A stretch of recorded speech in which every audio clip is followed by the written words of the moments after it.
come in, folks, I'd just like to say welcome. I'm Brian Runciman, Head of Content at BCS. I'm going to hand over shortly to Matthew from the specialist group. But first of all, just to say welcome.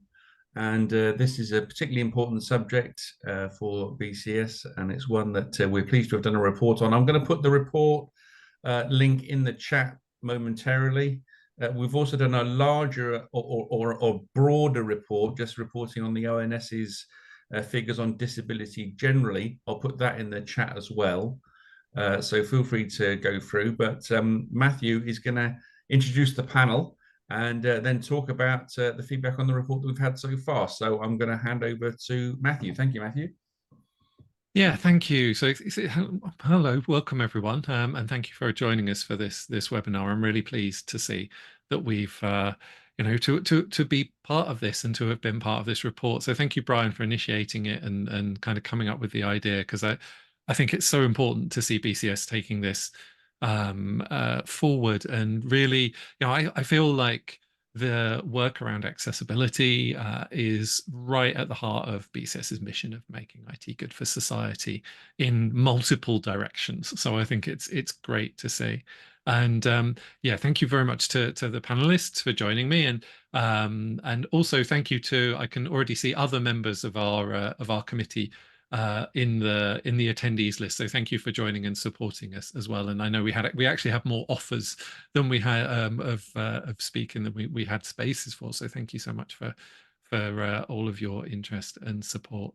For those of you who don't know Neurodiverse IT, it's a group run for and by neurodivergent IT professionals, supporting us in our work in the IT profession and hopefully spreading the message a bit further about the contribution that we make to IT and to society in a wider way as well. So it was in July last year that we ran this survey amongst BCS members asking for experiences of being neurodivergent and or disabled. And not everyone who is neurodivergent identifies as disabled, though a lot of us do. And these experiences that cover both physical, sensory, and sensory disabilities as well. And it's often the case that people have multiple different conditions and experience co-occurrent conditions as well. So it covers the broad breadth of experience here. I think a lot of people who are neurodivergent did answer and give us their experiences. And I thank everyone who did that, because it's wonderful to see so many people engaging with this and sharing experiences, and it makes our voices clearer and more widely heard. So yeah, thank you everyone who did that. So what I would like to do is go through with the panel and with you in the audience and share experiences of what's in the report, the things that I think it really highlights and the things that I think are important, and to bring forward those things and share them with you and get people's opinions and really share. So we will be having 30 minutes of primarily panel discussion, and then we will then be having some Q&A at the end where you can share any experiences and share things. You can also ask questions or share your experiences in the chat during the main session, and we'll try and bring those in. So within this report, we identified 4 main areas that really the responses and the conversation revolved around. The first ones were the barriers that people experienced and what showed up for them. The next one was the mitigation, the accommodations that worked for people and how well they worked and what really supported people in their work. Then we spoke about the benefits of neurodiversity and how people have really, experienced their own value and other people's value in organizations, and where people can contribute, often in unique and valuable ways.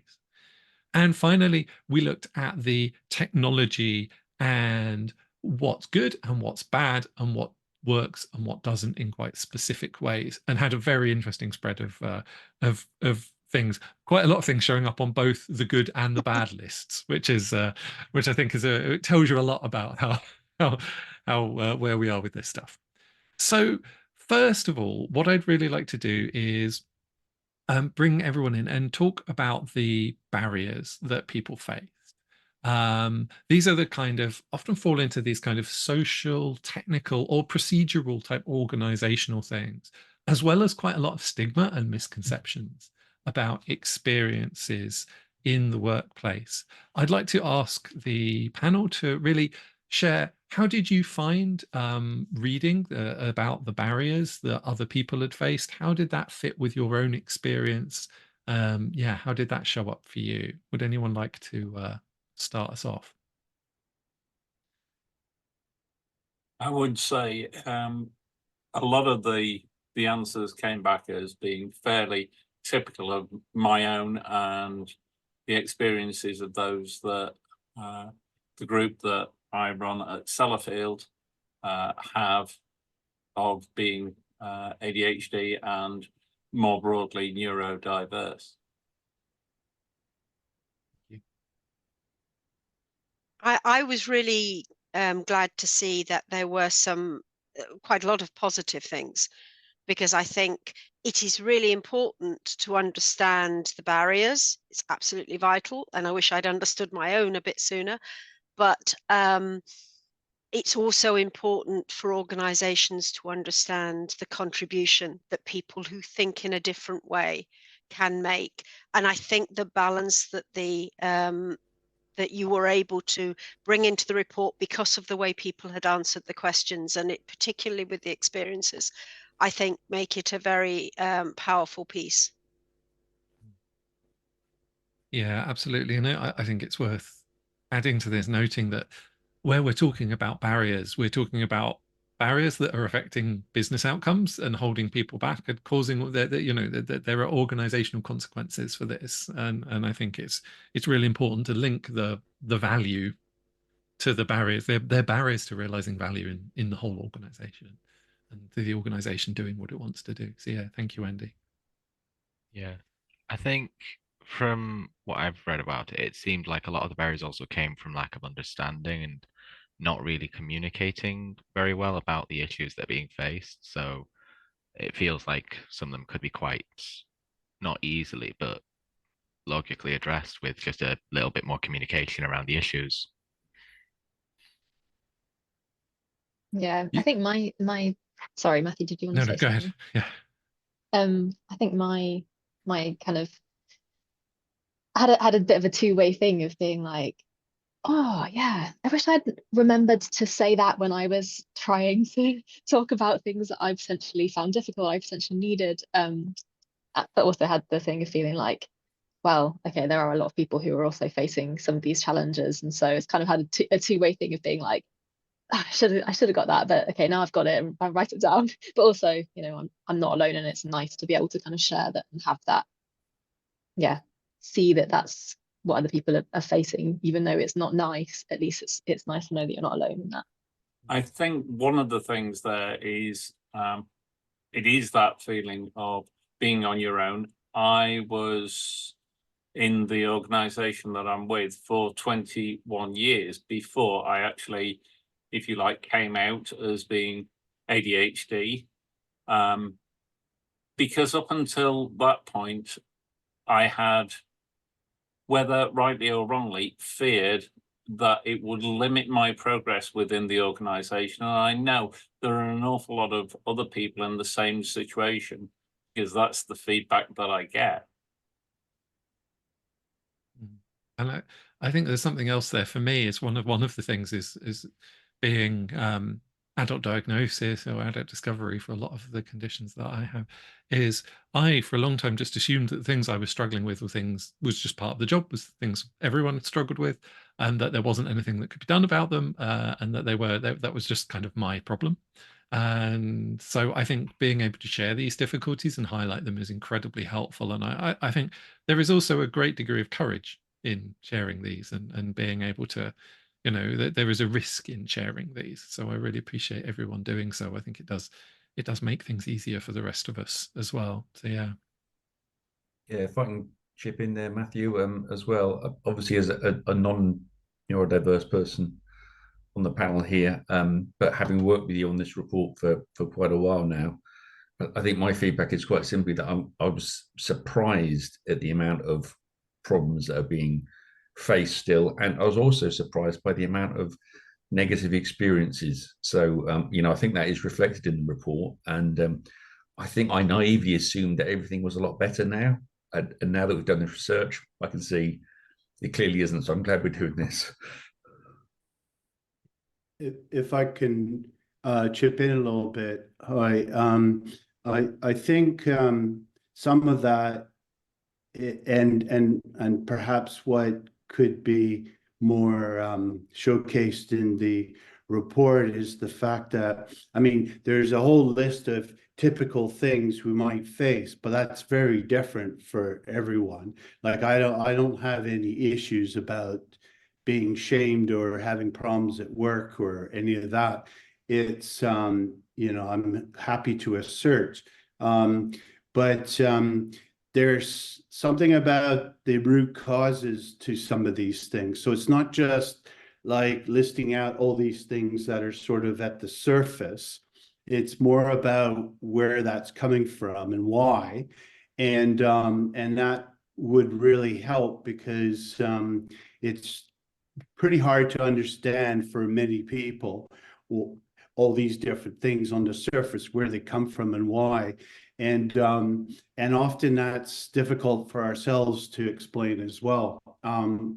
So it's important to sort of get at some of those root causes, to be honest. So more people are sort of at least aware that some of these things may happen, some of them may not, but there's still some sort of underlying difference, if you like. And I think it would be great to bring that out a little bit more. The problem is, I think up until now, even where there's some awareness, it's still very much at the surface, and not really giving a deeper understanding to people about where this is coming from.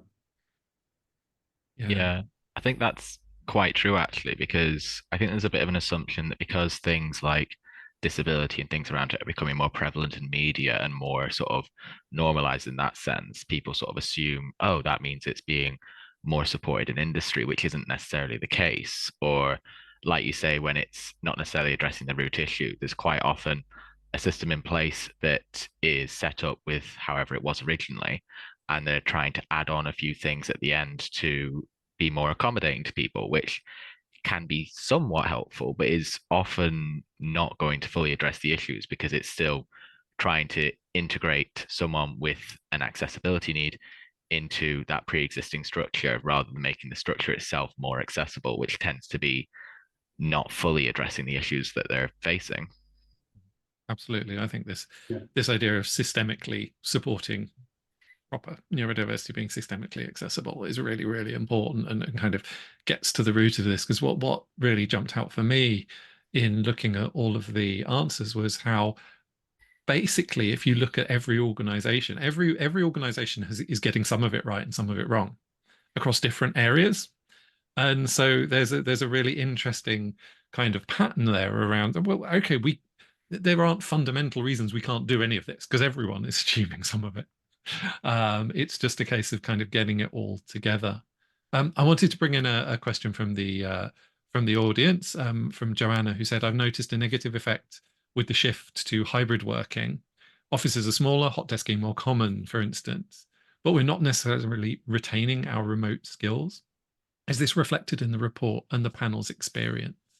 So I would like to, I'll speak briefly for what I've read in the report of this, and the answer is broadly yes. I think there's been all sorts of challenges with hybrid working, remote working, the shift to and the return to the office. In all of these directions in the report, people experience problems, have expressed problems with both sides of this, and in general challenges with how it's been done. So yeah, I'd like to turn that over to the panel though. Have you got any comments on this this hybrid working issue? So oh, sorry, do you want to go first? No, Wendy? no, go. No, go first. Go. I'll follow. Because I was going to say, because I'm quite fond of the concept of hybrid working in the terms that I think it's a very interesting and quite often useful accessibility metric. So during COVID, I was at, well, still am at university, but doing my undergrad, and the ability to attend online lectures while during that sort of going back to in-person phase, having that option really helped some people who I knew had chronic pain conditions, who there would be days where getting to campus wasn't an option. And I think from what I've heard, there are instances where hybrid working can be employed really well, but I think there's also instances where it was kind of rushed in during COVID and wasn't ever really thought about the best way to actually implement it. So while I think in theory it's a really good idea, in practice it's something that still needs to be worked out how best to employ it for different situations. Yeah, I mean, I think that hybrid working for many is a good thing. For a start, you're in your own environment. It's much more comfortable. It depends on the way that that's managed. However, some organizations I have heard about, for example, insist on people having their camera on, and that is incredibly intrusive and extremely rude, in my opinion. And even I knew of a personal assistant who was working for somebody in a university setting and was told he had to keep his camera on, because otherwise how did they know he was paying attention? So sometimes it's the management of it. There can also be problems with the audio, and I saw quite a lot of that mentioned in the report, because that's not something I've ever experienced. I don't have any problems with my hearing. But what I find difficult, I almost entirely work from my home base, but when I do go into customer site, it can be even more difficult for me than it used to be in an open office environment. The only job I was ever asked not to complete quite a number of years ago, pre-COVID, was largely because the main part of it was on a desk in the end of a call center. And Wendy, do you have to speak so loudly? It's a call center. I know you're the security team, but, and I was just so stressed the whole time because I couldn't manage that. And I find that harder now when I go into, and you go into an open plan office and they say, it's all right, you've got these screens around so nobody can hear. And I think, wow, what are you on and can I have some? It doesn't actually work. You can hear, of course you can hear.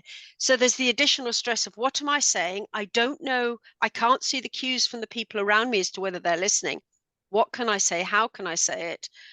Quite on top of everything else. So I do find that there are, like with many things, there's two ways of managing it. But I know some people find either or quite difficult as well. But that's just my personal experience. Jess, did you want to? Yeah, Peter, you're on mute. Oh yeah, Peter, on mute. Sorry. One of the big things I think is trust, and it's trust between the manager and the employee. I know that I have the trust of my manager since COVID and lockdown. I now work 4 days a week from home. I go into work on one day, and I think that continuity is important, that you need to go in and have those face-to-face interactions, but it means that most of the time I work independently. I sit there writing reports. It doesn't need that historic requirement to go and sit in what is in essence a factory, but it's a people factory where you can be observed. We've got to change that relationship so that we actually trust our employees, that they will knuckle down, get on with the job. But it doesn't have to be Monday to Friday, 9 to 5. It can be done more flexibly, which is to everybody's benefit. Yeah, I mean, I think I'm kind of saying something similar to what Peter's saying there, and I think as long as having the option to be hybrid or working from home is genuinely flexible, I think that's a really good thing. I think the difficulty is that the kind of changeover when the pandemic happened, and it was suddenly everybody has to be at home, and a lot of companies really didn't know how to kind of transition from this. You're in the office and you're in the office in these certain hours and you have to be kind of, you're like on or online, whatever. And that was like taken through to working from home. And at first, I found that so difficult, because it's like you're having to that kind of go into work mode without going into work mode. And there were just all sorts of things that just made it so difficult and didn't feel flexible. And I think that's something that, you know, at the time I wasn't diagnosed and I didn't know about my neurodivergence. So yeah, I mean, I think I found it especially hard because I thought there was something wrong with me. But now that I'm more aware, and I've had more of a kind of experience of being like, I'm just going to try this thing and see if that works. I'm just going to try this thing, and being able to have more and more open conversations with my manager and start to be, hey, look, I'm having a, you know, we even have like a levels thing. I'm having a level 3 today, and that means I can't come in. And I know that this is our office team day, but I can't come in today. And that's fine. She understands what that means without me having to explain when I'm already in a really bad place. And so stuff like that can be really great and really useful. Whereas before I would have forced myself to go in, or I would have taken time off sick. And then I would have felt terribly guilty because I would have been like, but is there anything, am I actually sick? Or am I, you know, rather than just being like, no, today is going to be one of those days where I can't attend meetings, and that's okay. And I can ask people to record them, and that's really nice. So I think there's lots of really good things about it. It's just how flexible can you actually be with it? So yeah, that's my experience of it. Thank you. Yeah, I think that's a really good example of how well it can work when you have the communication and the sort of like true flexibility rather than the sort of like appearance of it. And like Peter was saying, having the trust between people, because I think when it pops up in newspapers at the moment about remote working, it's very much a focus on people saying, oh, people aren't working at home or doing this or that, which is just creating this, rather than focusing on occurrences like this, where it's like, it's really useful, it helps productivity and everyone involved. People are sort of going, oh no, we want to get back to normal, rather than thinking about the benefits that can be brought from it when it's employed in a good way. Mm-hmm. Absolutely, and I'd like to bring in another question, another comment question from the audience, from Lisa, and I'm going to summarize a bit. I hope you don't mind, because it shared a lot, which is wonderful. But really talking about the experiences of not fitting in and really struggling, and experiencing bullying and abuse, and also simply experiencing people who expected work to look a certain way, and the effective work to look a very specific way, not involve certain things and to involve certain other things. And I think there's something really key for me here in this idea that different people's productivity and success looks different. And I think that's true. That's even reflected in the you know, the results we've got. We're and I'd like to start to move on to this mitigation and accommodation. What's interesting, one of the things that came out for me, is that some of those mitigations and accommodations are kind of contradictory. You know, some people need one thing and some people need the opposite thing. And actually for me, sometimes I need one thing and sometimes I need the opposite thing. It depends what I'm trying to do.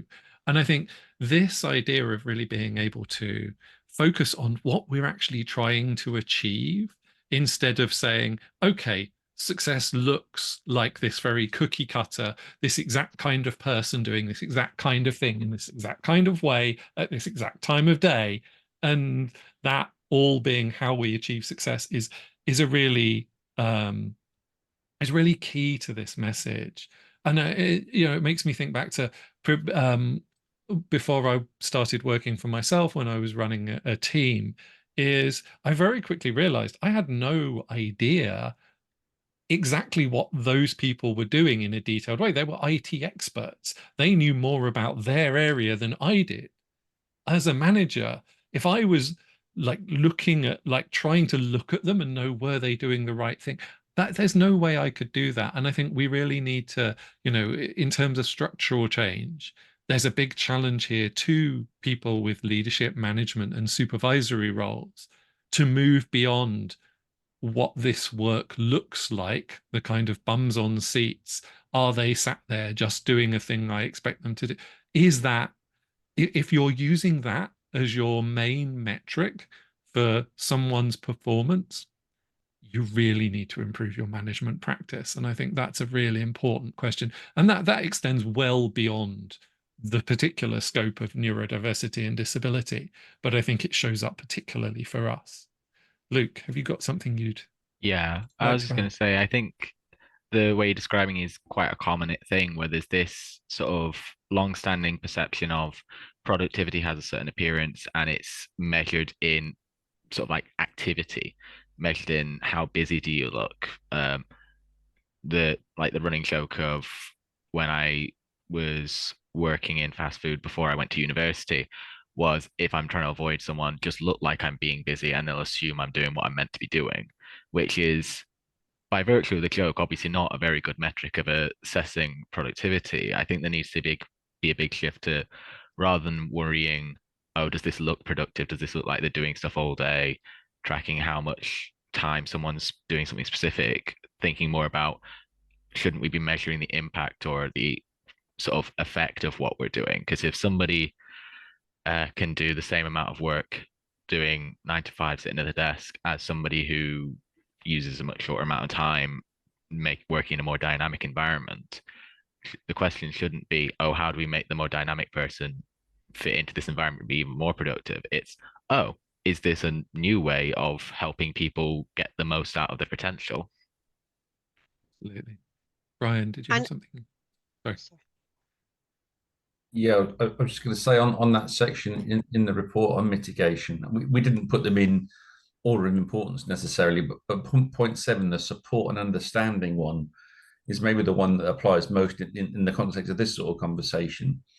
In that, that the third point there, allow employees to voice what they need rather than making assumptions. I think there is that. This person is neurodiverse, hence they need this, and as if we can just have one answer for any particular scenario, and that's just not true. So I like the fact that the communication bit comes out quite strongly in those mitigations.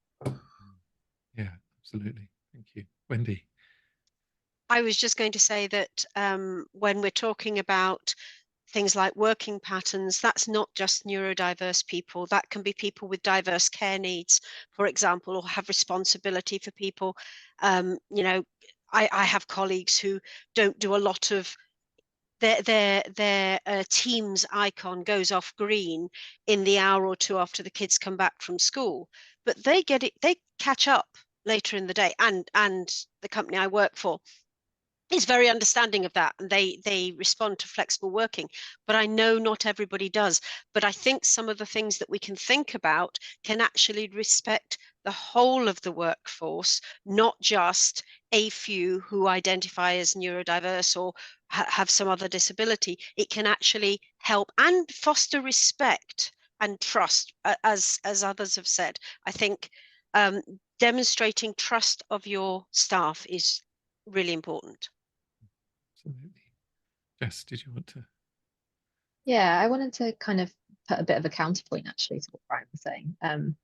And that is, it's a little bit of both actually. So I think promoting a better understanding, so I've got it open. So promoting a better understanding of the diverse challenges faced by disabled individuals. I think even just this report, for example, and a lot of the personal research I've done since finding out about ADHD and then coming to learn that I'm also autistic and how much learning I'm having to do around that and starting to understand what I need has been quite a long journey. And I've spent a long time trying to fit in and masking some of my symptoms. And I think actually sometimes if somebody goes, what do you need? I go, I'm not actually sure. I'm not sure what I need, because I'm so used to having those coping mechanisms to fit in and then just going home at the end of the day and being like, well, okay. And so I think it's also really, really important to have some ideas of what can be really useful. And again, this report is a great example of that, because I'm looking through and I'm going, oh, okay, that's something that I personally can do to help some other people in my team. And that's something that I can talk to my team about that maybe we could implement all together. And that's not something I necessarily would have thought of, but definitely does impact me. And now I've got an idea that I can kind of take forward. So I think it's kind of both.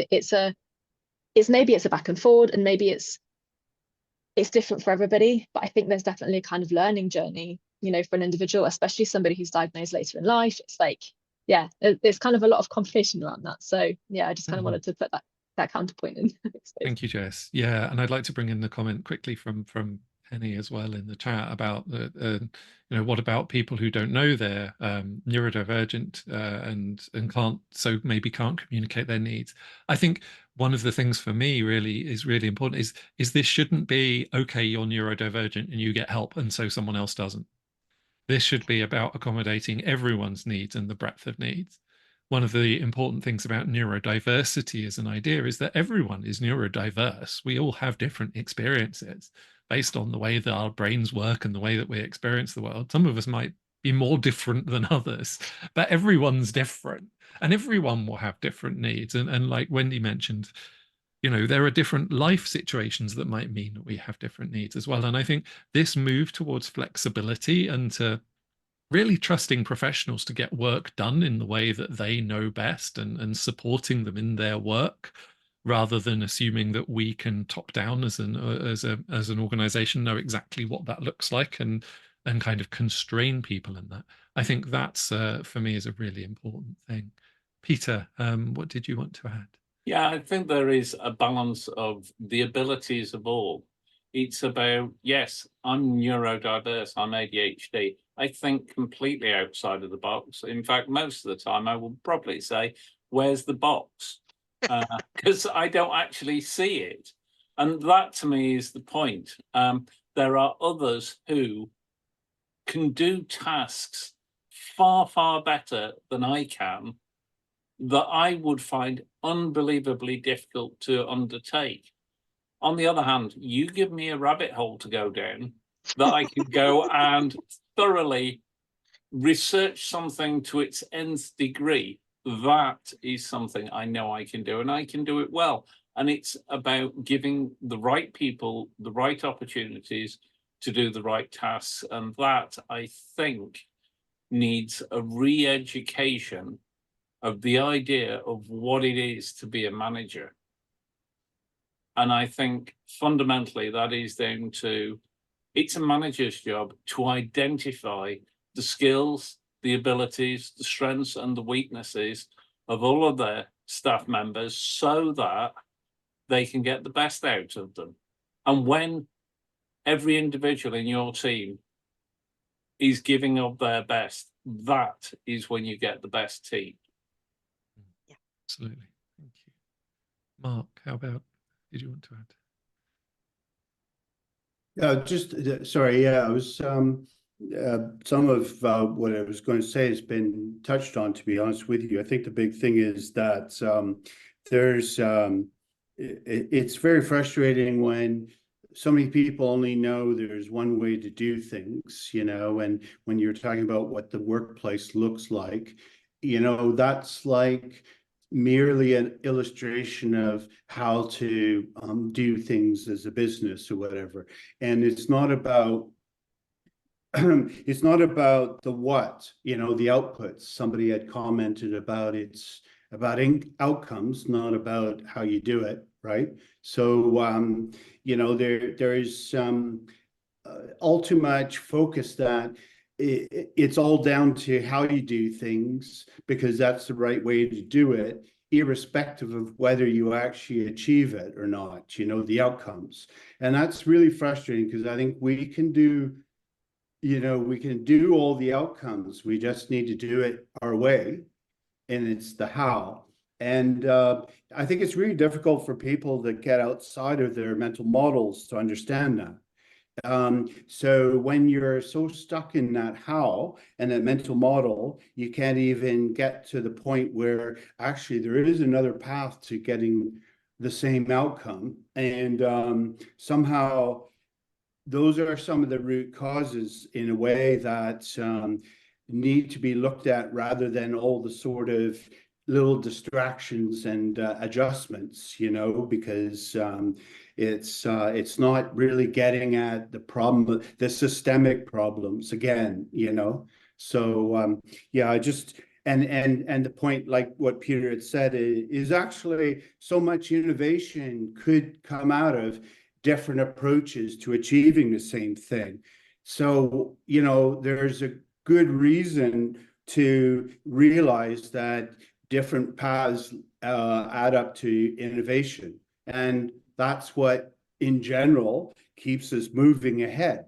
So, you know, there's every positive reason why, or progressive reason why you would want to allow for that. Some do, but, you know, most don't know how to get outside of their box, you know, so to speak. Thanks.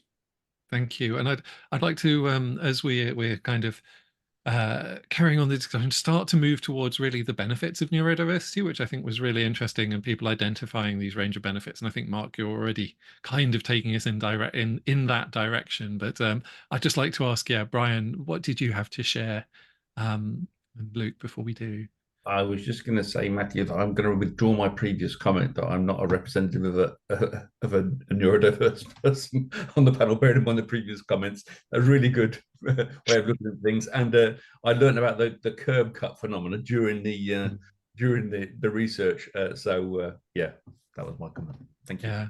There are so many examples of kind of assistive technology and improvements making life better for everyone.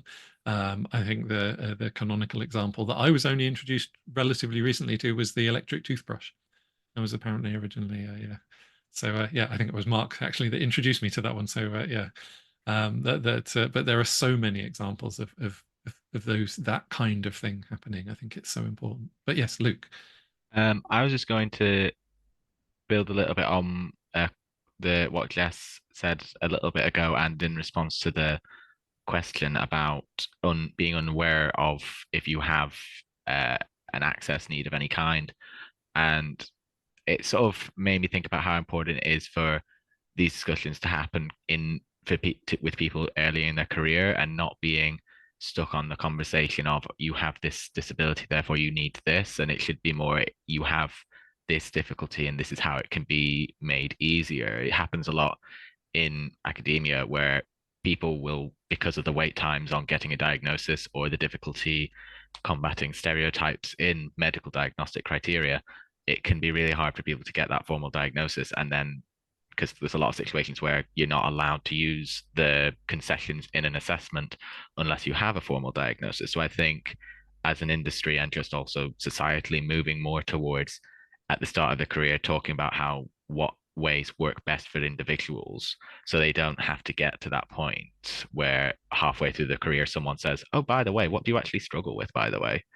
Because it's a common theme in accessible technology, in research, especially in education, where if you have somebody who has become adapted to a specific way of working, and then you give them an accommodation towards the end of it that it will, in theory, help them, the learning curve of adapting to that new technology becomes more of a barrier than the initial need. So it's a really important concept that needs to be carried forward into industry from assistive technology research. Thank you. Yeah, absolutely. Peter. I think the way that we deal with neurodiversity, especially in education, is particularly poor. And because of that, we store up an awful lot of problems for the future. And by that, I mean, if instead of turning around to somebody and saying, you're different, how about you have this exceptional set of powers that other people don't have?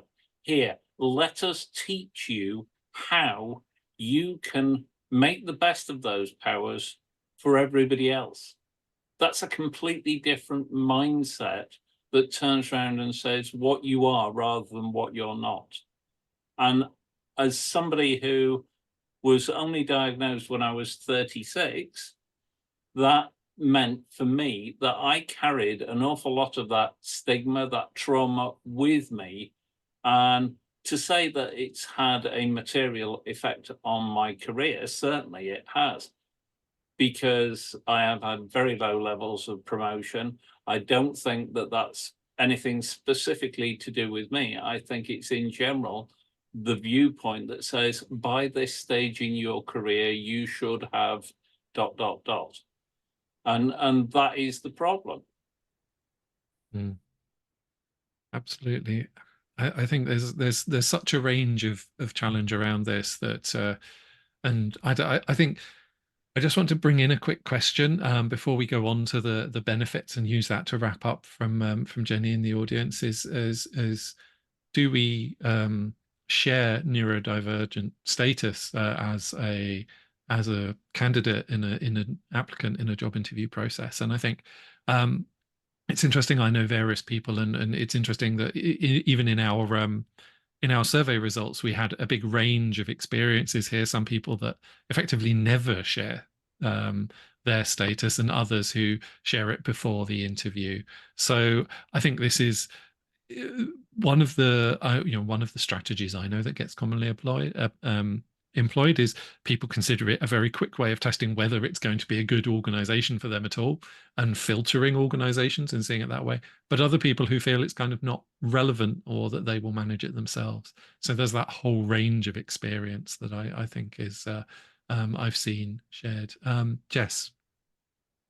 Yeah, I mean, I'm pretty much going to say the same thing, and I worry that it's coming from a somewhat privileged position, but to say that, if you're telling somebody and they don't accept it, then I don't want to work with those people. But I think the reality is that it will make you happier, and I think that's the same thing with a lot of, I consider myself an alternative person. I've got tattoos, piercings.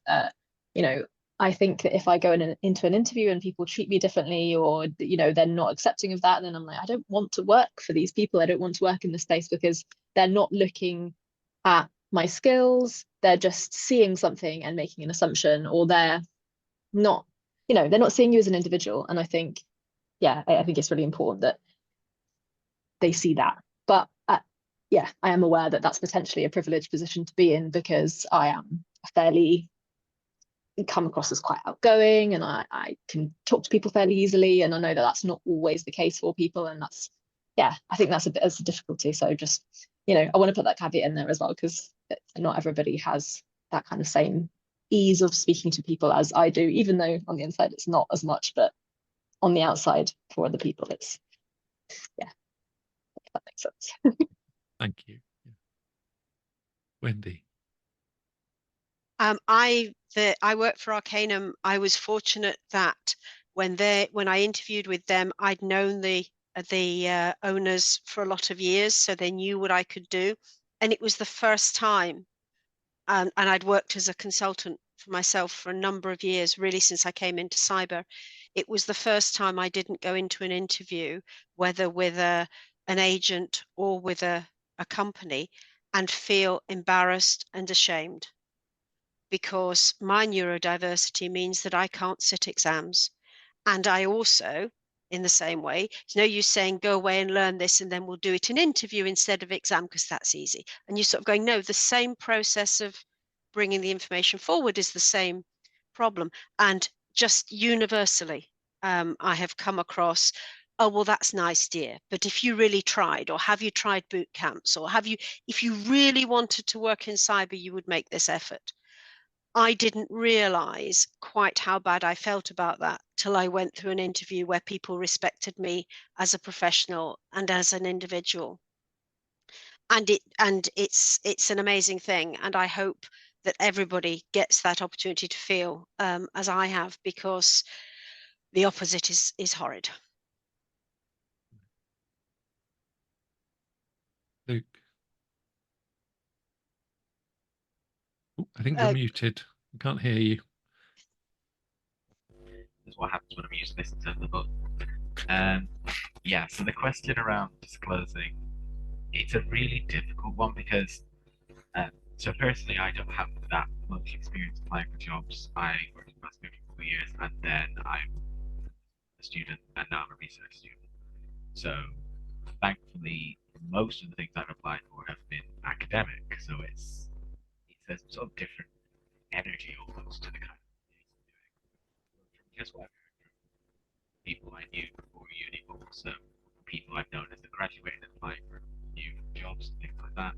It's not even the worry of are they going to accept it, it's that worry of being immediately seen sometimes in a way as though people are going to treat you maybe even delicately in a sense that, oh, you're going to struggle more, or whereas in some cases it might be true, some people might struggle with that more, but it might also be that some people won't struggle as much, and it's a really difficult thing to figure out, especially because there's also the question of people understanding the things that aren't as commonly known about your disability or neurodivergent. So like Wendy was saying with exams, or for me the other day I had a complete day of brain was not working at all, which is a really difficult thing to describe because with ADHD it's a lot of issues, huge issues around motivation and regulation, and describing it to someone in a way that without them just going, oh, well, why didn't you just get up and move?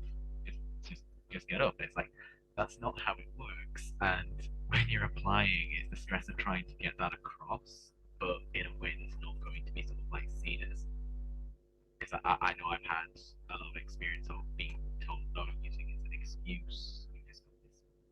And it's really difficult to get past that, to get over that sort of defensiveness you develop. So it's a tricky thing to sort of navigate the best way for each individual to approach it. But yeah. Yeah, I completely. It's a very challenging situation to try and deal with, and to know what's best. I feel like it really is a personal strategy, and based on one's personal situation. I would like to start to move on to just wrapping up with the benefits of neurodiversity now. But Mark, did you have something you wanted to share before that? Yeah, just sorry, very quickly. In terms of putting yourself out there in interviews and the rest of it, I think what it may take a lot of time, and it did for me, but it was intensely essential for me to really only go for discover and then go for the sort of work I really, really wanted to do. I really had no tolerance for anything that didn't interest me, because of course my motivation drops straight away and my ADHD will not let me perform. So I just, it took a while, but I think that it's so essential to land on something you feel really comfortable and care about, and drive that through all your your interviews, and how you learn and how you sort of allow yourself to thrive in the right place, as opposed to compromising and working in something for the sake of it, because it's what you're supposed to do as a career, but you're going to be miserable. I think we have a far lower tolerance of that sort of thing than many others, and that's also driven me to more alternative lifestyles and thinking too, by the way, because I guess if you do have all those different tendencies, you will be tended towards different sorts of things as well. And I think you may as well just be happy to exude that and show your difference in that way, because I think many other people would secretly admire you for that. So that's just putting in something quick. Yeah, thank you. Yeah, and I think that does lead us really nicely to this idea of really, I think when I talk about the benefits, and I really wanted to include this area in the conversation. It's not just about the benefits for other people. It's about being confident in our own abilities and our own value, because having grown up, again, not being diagnosed, and I have very shaky self-confidence in that sense. It's like, I know I'm good at this, but then you get these messages that, oh, actually, no, that really can affect your ability to do that. And I think being clear about where we do have huge strengths and particular strengths as an individual, and really, really help us in realizing that, and kind of being able to advocate for that and say, this is why it's worth supporting us. this is why it's work. This is what I need to be able to perform this way, and connecting these things up. Jess, did you have something you wanted to share? Yeah, I was gonna go for this benefits. Yeah. I think I had a similar experience of thinking, kind of having that, I think I'm quite good at this thing, and then just having huge self-doubt because the feedback I got was confusing, and I just wasn't really sure, and then I didn't fit into society and all this kind of thing. And yeah, I don't know, it's kind of been hard to be able to step back and think and look at what the benefits are and what it feels like. But I think, so I'm a user experience designer, and actually I think that because I've had, difficulty, and I have specific needs, and I find certain things really difficult, and I just am aware, and I also have rheumatoid arthritis, so sometimes I have like, mobility stuff and all that kind of thing. So it's like I feel that having that understanding of having, different experiences, different lifestyle, all this kind of thing, makes it easier for me to understand that asking users is really important, and trying to accommodate as many things as you can, and doing the research around accessibility and what different people's needs are, and why, like we've said lots of times, is that's the best outcome for everybody. And yeah, so I think that is really useful for my job, empathy and understanding of other people, and yeah, I feel for me that's really benefited me.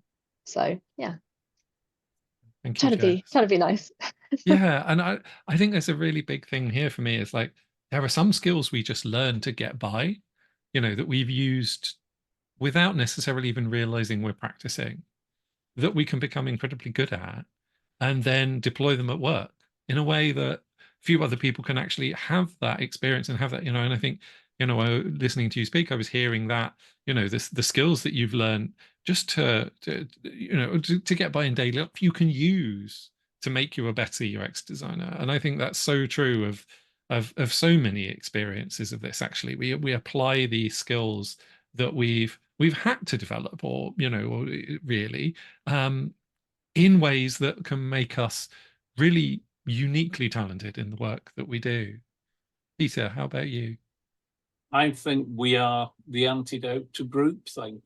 We think differently, and because we think differently, that means we have so much to offer.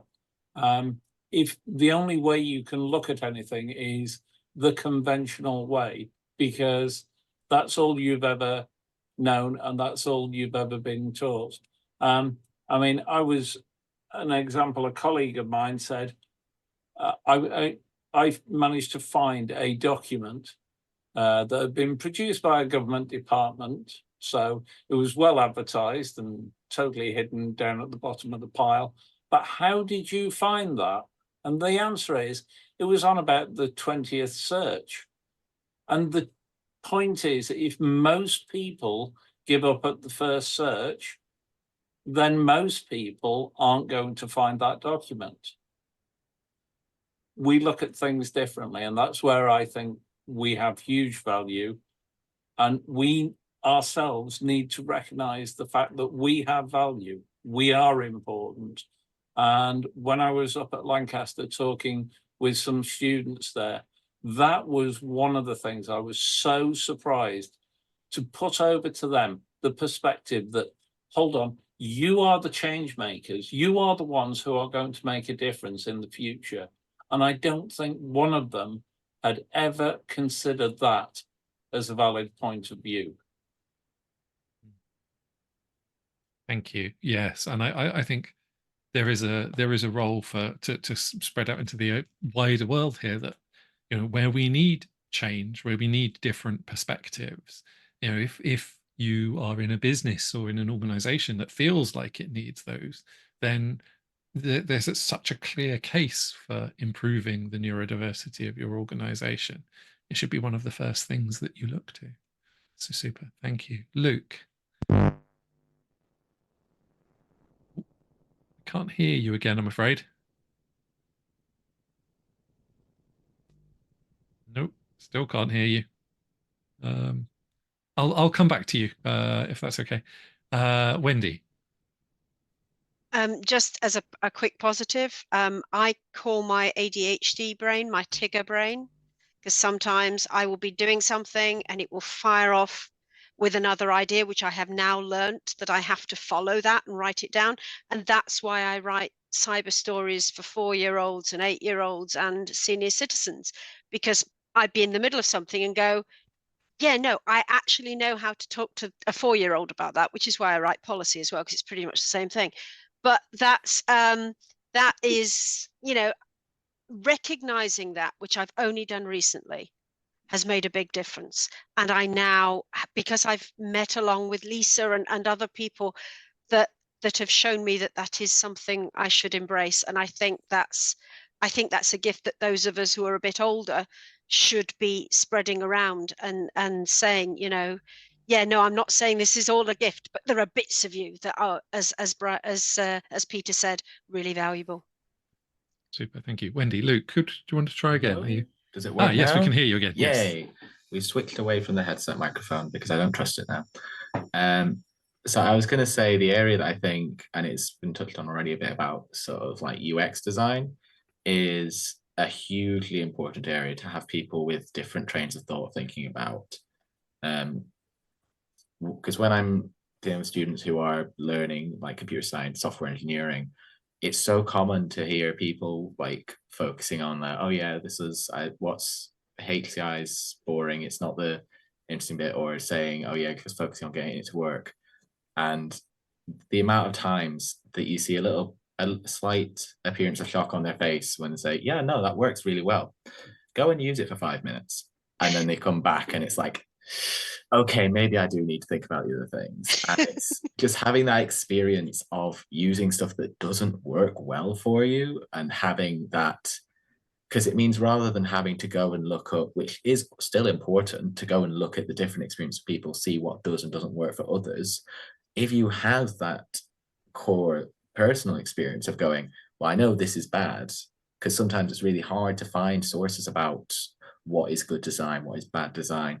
But if you have the niche of experiencing the bad sides of normal design, you might say, it just means you intuitively already have that step ahead. You're having that advantage of being able to say, well, I know this is something that will help some people. And with neurodivergence and disabilities being more widely supported, better recognized now in general society, it is going to become a huge skill market of being able to say, oh, I understand this aspect of design really well, is from an employability standpoint going to be incredibly useful, but also from a personal development, it's going to be one of those things that's going to be focused on. And the earlier people start to think about it, the more advantageous it's going to be when you get to the stages where you're employing it and also being not assessed, but valued on it almost in a workplace.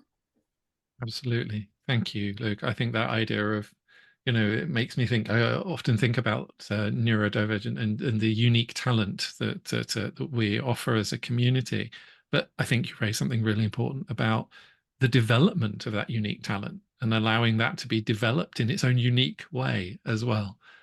Mark, we're coming to the end, so if you can be quite brief, that would be great, and then we'll wrap up. Thank you. Yeah, sorry, I'll try to do that quick. Of course, that's one of the problems I've got. Yeah, but, I know it's a big ask, yeah. yeah, time. But yeah, you know, everybody's already mentioned a lot about those perspectives that we can bring, of course, and that leads to all that creativity. But yeah, just building upon that, I think there's a lot that naturally sparks off like ideas and things, which is great because you're not constrained, but you do have to battle against you know, leveraging this the right way, and that can be hard. It's like Also being able to see things that others can't see, so I can visualize a lot of connections between things that many others don't quite see. And that's helped me more in the digital systems architecture side of things, you know, in terms of solution design. But you still need to be able to kind of explain it, you know, so you can have these great innate talents and benefits, like the random ideas, like seeing connections others don't, but somehow you need to develop a way to communicate that across, and that's still a very tough one. But I just wanted to add a couple of things, though. I think that because of how we've had to get through life, we build a lot of resilience. You know, we can get into a lot of negativity and disappointing things, but we keep on going. So we do have great resilience, a lot of natural deep knowledge and interests, and I do think because of that we do work a lot harder, frankly, and all those things are actually really good. It's just worth bringing some of that around, you know, that adversity can make you a lot stronger as well and resilient. And I think there are little extra qualities to add to the usual perspectives as well. That's all I wanted to mention. Thanks. Super.